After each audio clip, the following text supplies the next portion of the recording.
So I'm personally a huge sucker for a great looking dial. And when comparing the idea of dollar spent versus the quality of dial, there probably isn't a better just combination of those two elements than with Seiko, and probably the leader in establishing that idea and positioning the brand is with the Cocktail Time family. Probably the best dials you're gonna find out there for $400 to $500. But today we're looking at that very similar price range, but two other models that do a fantastic job and are very different in their executions of being some of the best looking dials in this price range, with the SRPF41 and the SRPF53. So let's take a closer look at these newer options from Seiko and their incredible dials.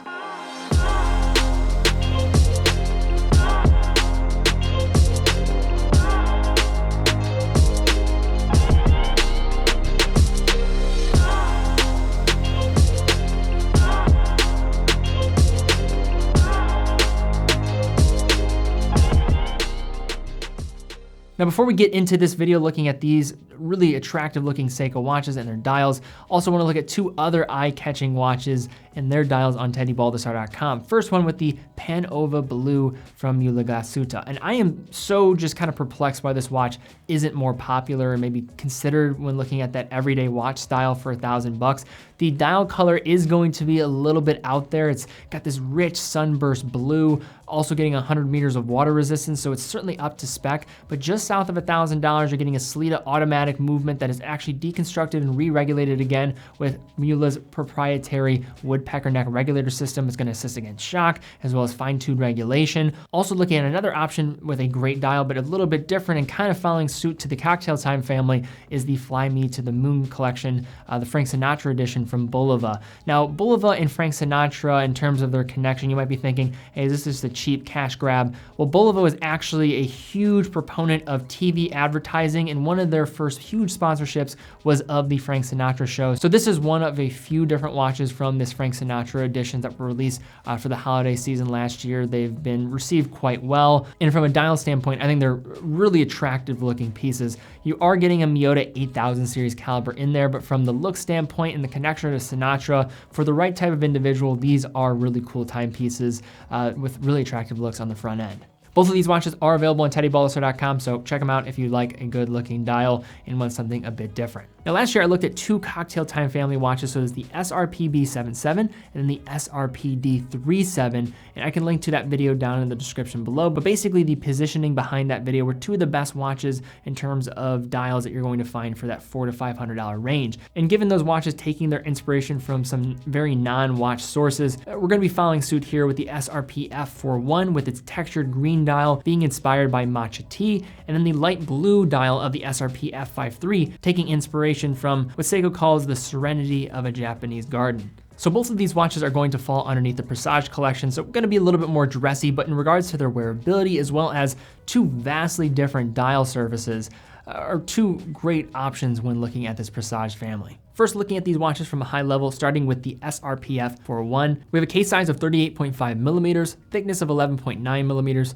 lug to lug of 45 millimeters, lug width of 20 millimeters, water resistance of 50 meters. Movement is an automatic Seiko 4R35, and then crystal will be hardlex in a price $480. Moving to the Seiko SRPF53, we have a case size of 41.7 millimeters, thickness of 11.8 millimeters, lug to lug of 47.7 millimeters, lug width of 20 millimeters, water resistance of 30 meters, movement in automatic Seiko 4R35, and crystal is sapphire, and a slightly increased price at $525. Now, starting with the case dimensions and wearability of these two new Seikos, these watches are actually pretty different in terms of size and wear, which is interesting considering their position so close together in the Presage collection. It feels like Seiko is trying a bit more to be accommodating to a larger percentage of the watch wearing public by having multiple case sizes and options, even when the use case is very similar. Now, starting with the smaller of the two watches with the SRPF41, we have a comfortable, easy wearing set of dimensions with a 38.5 millimeter case and a 45.5 5.4mm lug to lug, which should fit on a variety of wrists out there, and quite frankly is going to lean a bit more heavily into the world of dress watches despite its more popping color palette.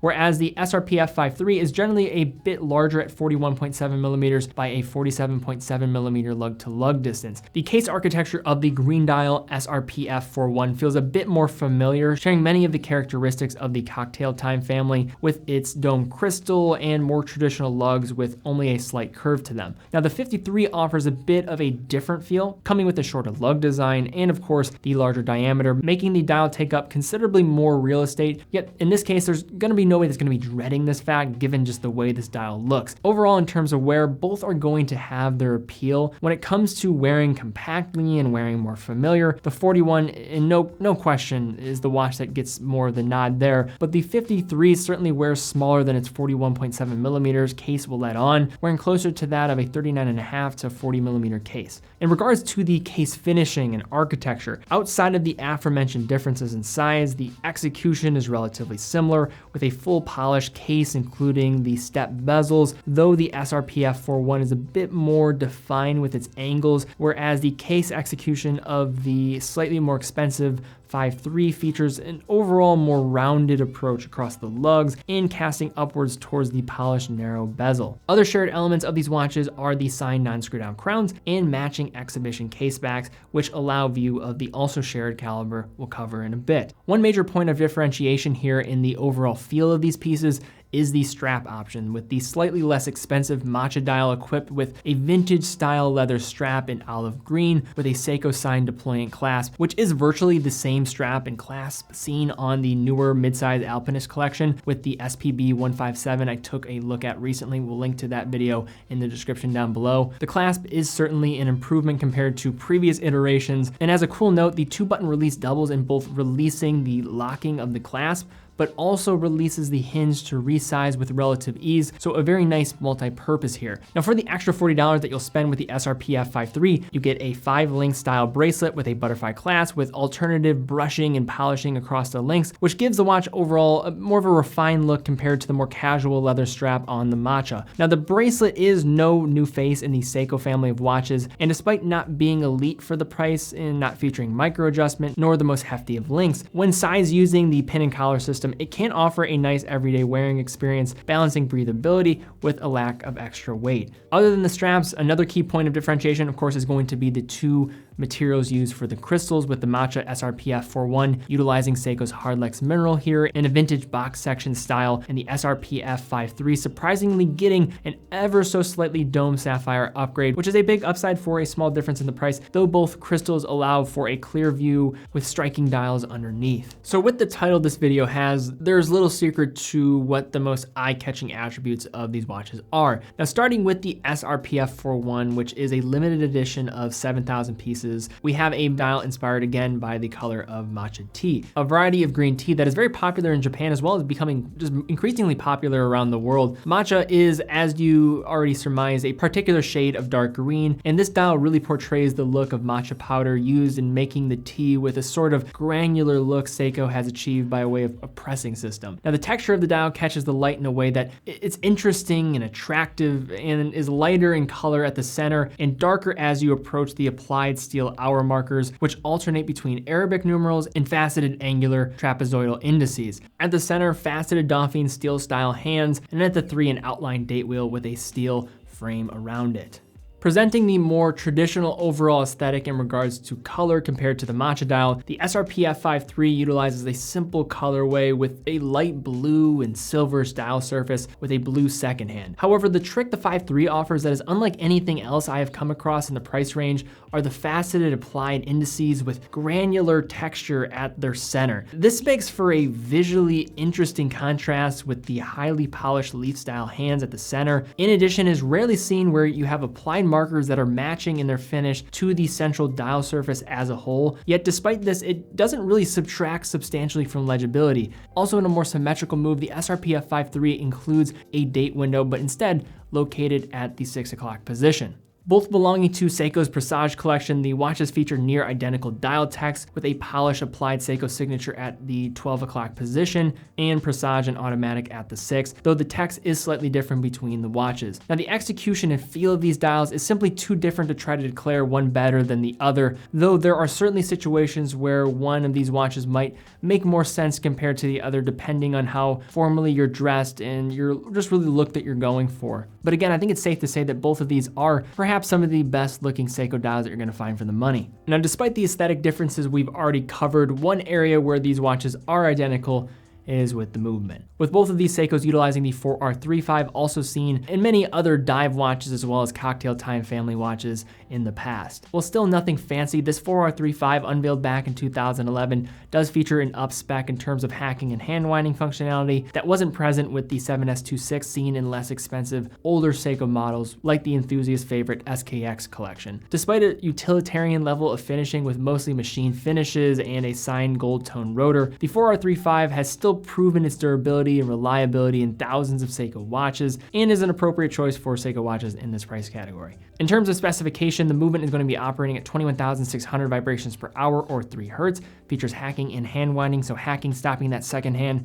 when you pull out the crown to the farthest position, and has a power reserve of 41 hours. Speaking anecdotally to the accuracy of these two pieces that we have here for review, now the SRPF41 ran at plus 10 seconds a day with the SRPF running at plus 15 seconds a day, which both are better in terms of the quoted accuracy of these movements at plus 45 to minus 35 seconds a day. But typically, as you will see with Seiko, their movements are going to outperform the specified range of deviation that the brand is going to put forth. But that said, there is quite a level of variance that you're going to find in these movements, but both I think are running at adequate levels of accuracy for what you're going to find in the marketplace for this price range.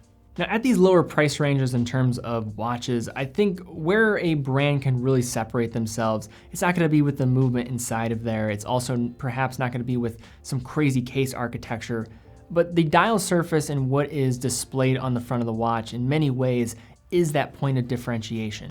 And in terms of that open canvas that a brand has there with that dial, there probably is not a better brand than Seiko that takes full advantage of it. And with the SRPF41 and 53, two watches that really maybe get lost in the mix in the many Seiko Presage models and just Seiko watches in general that float onto the market. But once your eyes lock on these dials, I think you're not going to be wanting to look away for quite some time, as again, they are probably two of the most attractive looking Seiko watches out there in terms of their dials for the money. And hopefully after this video, more people are going to be looking in the direction of them. But guys, which one of these watches would you go for? The 5.3 or the 4.1? Leave comments down below. Love to see which one you guys are siding on.